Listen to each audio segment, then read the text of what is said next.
అన్నదాత అన్నదాత మీ అన్నదాత చెమటోడ్చి ఆహారాన్నందించే రైతన్న అనునిత్యం నీ కండదండగా నిలిచే నేస్తం ఎవరన్నా అన్నదాత అన్నదాత మీ అన్నదాత.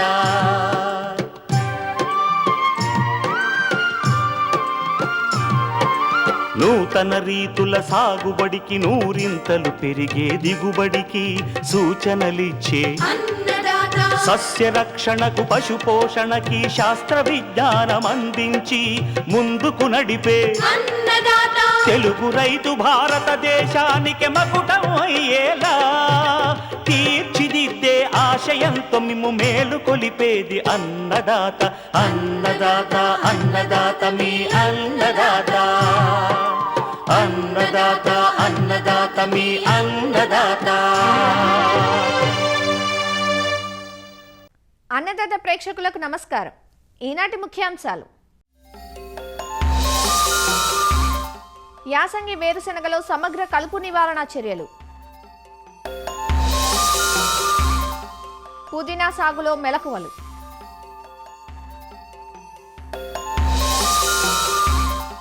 దూడల్లో ఏలికపాముల నివారణ,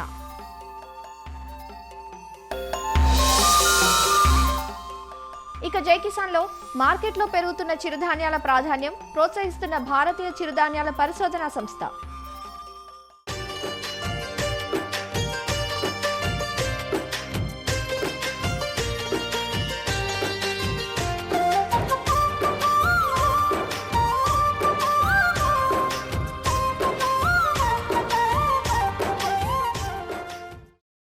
పంటలకు చీడపీడల తర్వాత ఎంతో నష్టకారిగా ఉంటోంది కలుపు.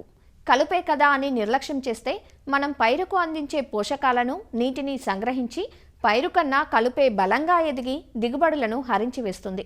అంతేకాదు, వేరుశెనగలో మొవ్వుకుళ్ళు, కాండంకుళ్ళు వంటి వైరస్ తెగుళ్లను వ్యాప్తి చేసి అమిత నష్టం కలిగిస్తాయి ఈ కలుపు మొక్కలు. మనుషులను పెట్టి తీయిద్దామంటే ఓ ప్రక్క కూలీల కొరత, మరో ప్రక్క పెరిగే ఖర్చులు. దీంతో కలుపు మందుల వైపు అన్వేషణ సాగించాల్సిన పరిస్థితి. అయితే ఈ కలుపు మందులను వాడే విషయంలో ఎంతో జాగ్రత్తతో వ్యవహరించాలి. అవగాహనతో మెలగకపోతే ఒరిగే లాభం కన్నా జరిగే నష్టం అధికంగా ఉంటుంది. వేరుశెనగలో కలుపు నివారణ గురించి వివరాలు అందిస్తున్నారు ప్రొఫెసర్ జయశంకర్, తెలంగాణ రాష్ట్ర వ్యవసాయ విశ్వవిద్యాలయం పాలెం కృషి విజ్ఞాన కేంద్రం శాస్త్రవేత్త డాక్టర్ రామకృష్ణ. వేరుశెనగ అనేది నూనె గింజల పంటల్లో ప్రధానమైనది. సకాలంలో కలుపు యాజమాన్యం అనేది చేయకపోతే 35 నుండి 40% దిగుబడి తగ్గించే ఆస్కారం ఉన్నది. గింజ వేసిన తర్వాత కలుపు మొలవక ముందు 48 గంటల లోపల పెండిమిథాలిన్ ఇది 1 ఎకరాకు 1 లీటర్ చొప్పున 200 లీటర్ల నీళ్ళలో కలుపుకొని పిచికారీ చేసుకోవాలి. ఇది మొదటి 10 నుంచి 15 రోజుల వరకు ఎలాంటి కలుపు అనేది రాకుండా నియంత్రిస్తుంది. దీంతోపాటు ఈ మధ్య కాలంలో కొత్తగా మనకు మార్కెట్లో డైక్లోజలామ్ అనే ఒక కొత్త కెమికల్ వచ్చింది. ఇది 1 ఎకరాకు వచ్చేసి 12.4 గ్రాములు 200 లీటర్ల నీళ్ళలో కలుపుకొని పిచికారీ చేసుకుంటే గింజలు వేసిన తర్వాత వచ్చేటువంటి కలుపును మనము సమర్థవంతంగా నివారించుకోవచ్చు. పంట మరియు కలుపు రెండు మొలిచిన తర్వాత కలుపు నివారణ అనేది కూడా వేరుశెనగలో చాలా ప్రధానమైనది. కలుపు అనేది 2 ఆకుల నుండి 3 ఆకుల దశలో ఉన్నప్పుడు ఈ మందులను పిచికారీ చేసుకోవాల్సి ఉంటుంది. గడ్డి జాతి మొక్కలు ఎక్కువగా ఉన్నట్లయితే క్విజాలోఫాప్ 400 ml 1 ఎకరాకు 200 లీటర్ల నీళ్ళలో కలుపుకొని పిచికారీ చేసుకుంటే గడ్డి జాతి మొక్కలు అనేవి సమర్థవంతంగా నిర్మూలించబడతాయి. వీటితో పాటుగా ప్రొపాక్విజాఫాప్ అనే ఒక కలుపు మందు అనేది ఎకరాకు 250 ml వచ్చేసి 200 లీటర్ల నీళ్ళలో కలుపుకొని పిచికారీ చేసుకోవాలి. గడ్డి, తుంగ, కలుపు మొక్కలను సమర్థవంతంగా నిర్మూలిస్తూ ఉంది. వీటితో పాటు వెడల్పాకు మొక్కలు ఎక్కడైతే ఎక్కువగా ఉంటాయో దగ్గరగా 20 రోజుల తర్వాత వచ్చేటువంటివి ఇమాజితపైర్ మనకు 1 ఎకరాకు వచ్చేసి 300 ml 200 లీటర్ల నీళ్ళలో కలుపుకొని పిచికారీ చేసుకోవాల్సి ఉంటుంది. ఈ మధ్యకాలంలో మార్కెట్లో మనకు ఇమాజితపైర్, ప్రొపాక్విజాఫాప్ అనే కాంబినేషన్లో కలుపు మందు అనేది రావడం జరిగింది. ఇది వచ్చేసి 800 ml 1 ఎకరా 200 లీటర్ల నీళ్ళలో కలుపుకొని పిచికారీ చేసుకోవాల్సి ఉంటుంది. ఇది గడ్డి, తుంగతో పాటుగా వెడల్పాకు కలుపు మొక్కలను కూడా సమర్థవంతంగా నిర్మూలిస్తూ ఉంది. ఇవన్నీ చేసిన తర్వాత కూడా 30 రోజుల తర్వాత ఒకసారి అంతర కృషి చేసుకున్నట్లయితే కలుపు అనేది సమర్థవంతంగా నిర్మూలిస్తున్న వాళ్ళం అవుతాము. ఆ తర్వాత 35-40 రోజుల తర్వాత వేరుశనగలో ఎలాంటి అంతర్కృషి అనేది చేయరాదు. ఈ 30 రోజుల్లో చేసినటువంటి అంతర్కృషి అనేది దానివల్ల మొక్క మొదలలో బాగా మన్ను నూర్చబడి కాయలు ఊడలు తొందరగా ఏర్పడడానికి దిగుబడి పెరగడానికి ఆస్కారం ఉంది.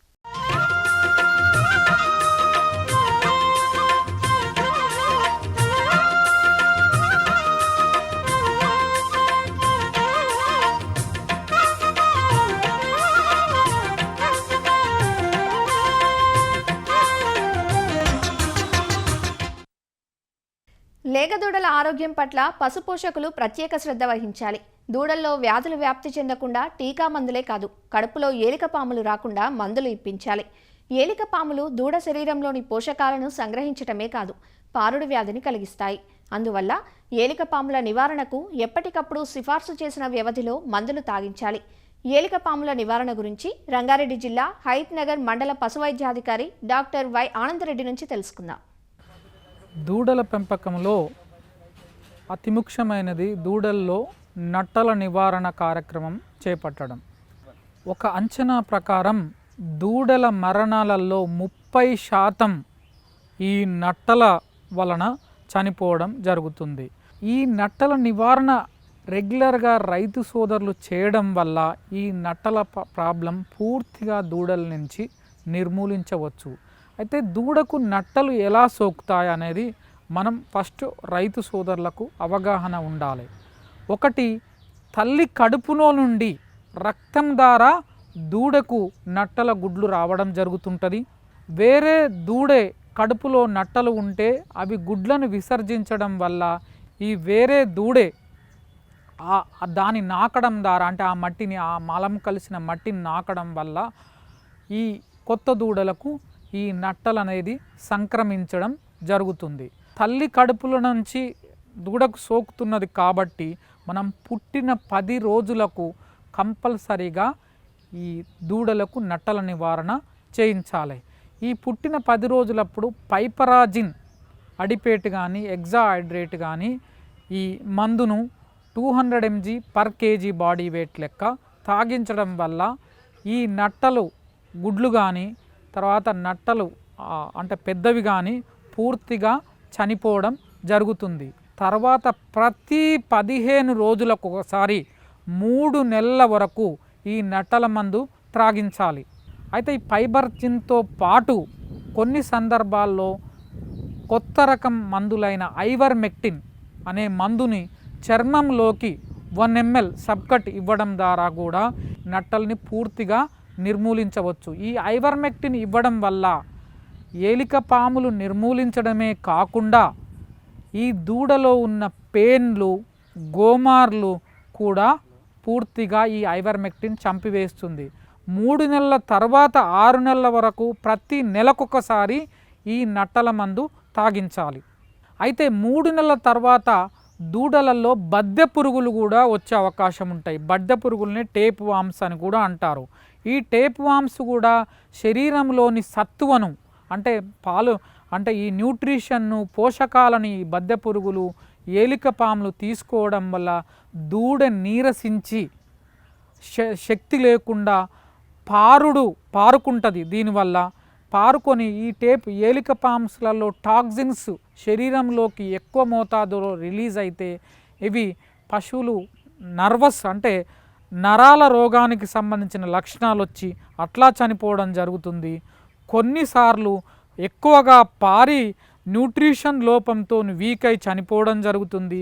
అయితే 3 నెలల తర్వాత మనం తాపే మందులలో ఆల్బెండజోల్ మనం చేయాలి, లేకపోతే ఆల్బనిక్ అనే మందును కానీ, ఆల్బెండజోల్ నిక్లోజమైడ్ కాంబినేషన్ కానీ, లేకపోతే పెన్బెండజోల్ కానీ ప్రాజిక్వింటాల్ కాంబినేషన్లో మనం తాపడం వల్ల ఏలికపాముతో పాటు బద్దె పురుగులను కూడా మనం నిర్మూలించవచ్చు. 6 నెలల తర్వాత ప్రతి 4 నెలలకోసారి, అంటే ప్రతి 4 నెలలకోసారి ఈ నట్టల మందు తాగించడం వల్ల దూడలు ఆరోగ్యకరంగా పెరుగుతాయి.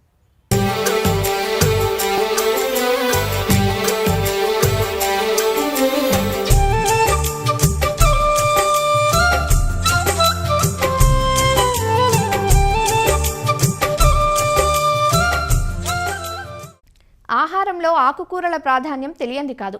ప్రతిరోజు ఆహారంలో ఆకుకూరలు చేర్చాలంటూ సూచిస్తుంటారు నిపుణులు. తోటకూర, పాలకూర, గోంగూర, చుక్కకూర, బచ్చలికూర, కొత్తిమీర, పుదీనా వంటి ఆకుకూరలను నిత్యం వాడుతూ ఉంటాం. ఆకుకూరల్లో పుదీనా ప్రత్యేకతే వేరు. పుదీనా ఔషధ గుణాలున్న మొక్క. దీని ఆకులను వంటకాల్లో సువాసన కోసం, సుగంధ ద్రవ్యంగాను, పచ్చళ్ల తయారీ, సలాడ్లలో వాడుతుంటారు. ఇంతటి ప్రాధాన్యత ఉన్న పుదీనాకు సంవత్సరమంతా డిమాండ్ అధికంగా ఉంటుంది. ఒకసారి నాటుకుంటే 2-3 సంవత్సరాల పాటు సాగు చేయవచ్చు. బహువార్షిక మొక్క అయిన పుదీనా సాగులో పాటించాల్సిన యాజమాన్యం గురించి ఈరోజు అన్నదాతలో చూద్దాం.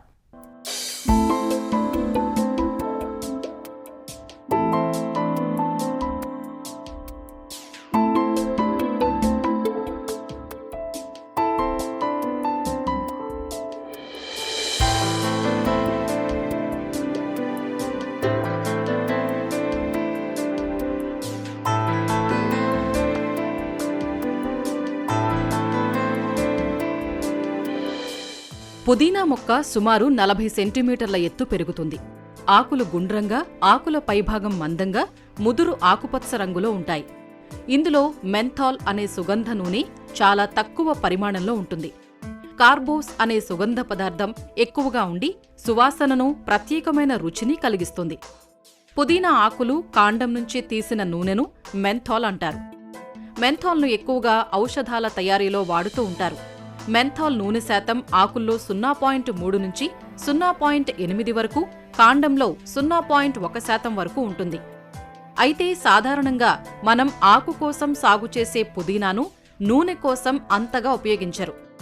అదే మెంథాల్ నూనె కోసం సాగు చేయాలంటే కొన్ని ప్రత్యేక పుదీనా జాతులు ఎంచుకోవాలి.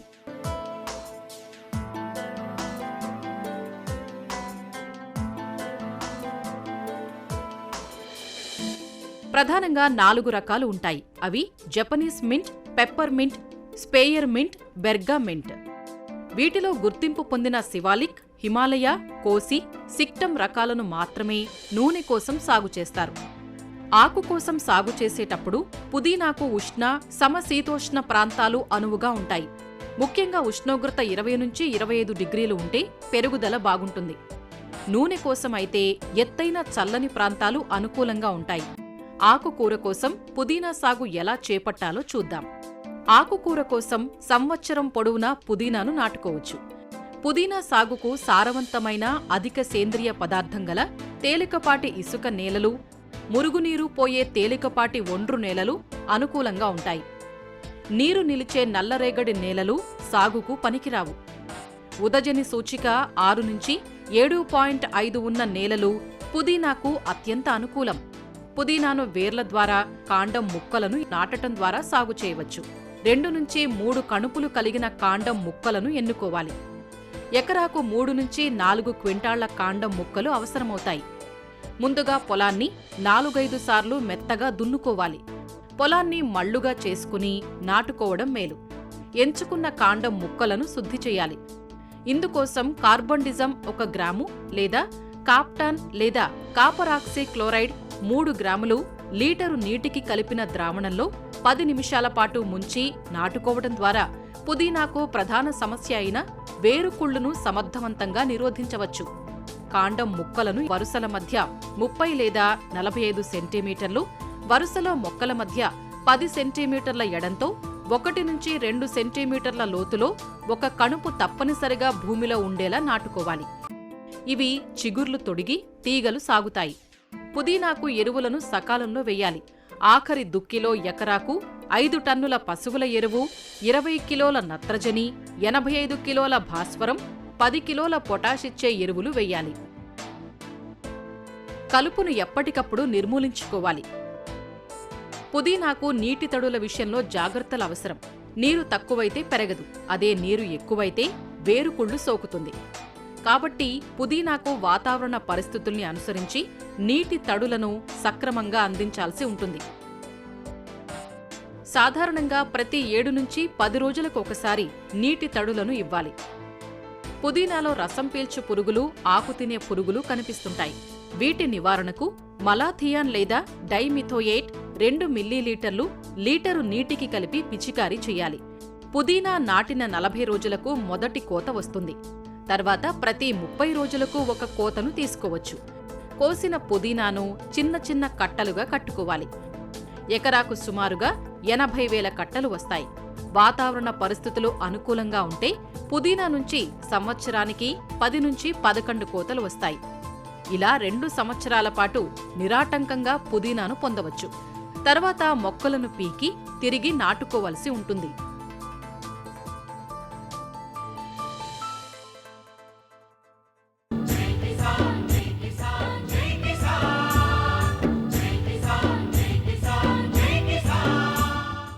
జీవనశైలి వ్యాధులు ఆహారపు అలవాట్లను మార్చుతున్నాయి.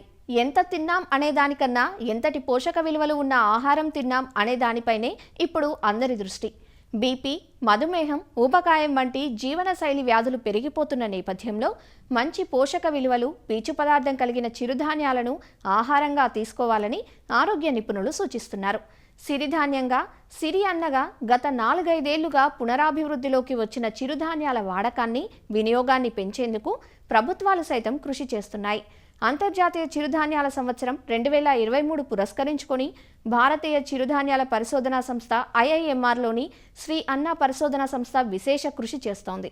వాతావరణ మార్పులకు తోడు కోవిడ్ నేపథ్యంలో ప్రతి ఒక్కరిలోనూ ఆరోగ్యపరమైన స్పృహ పెరిగింది.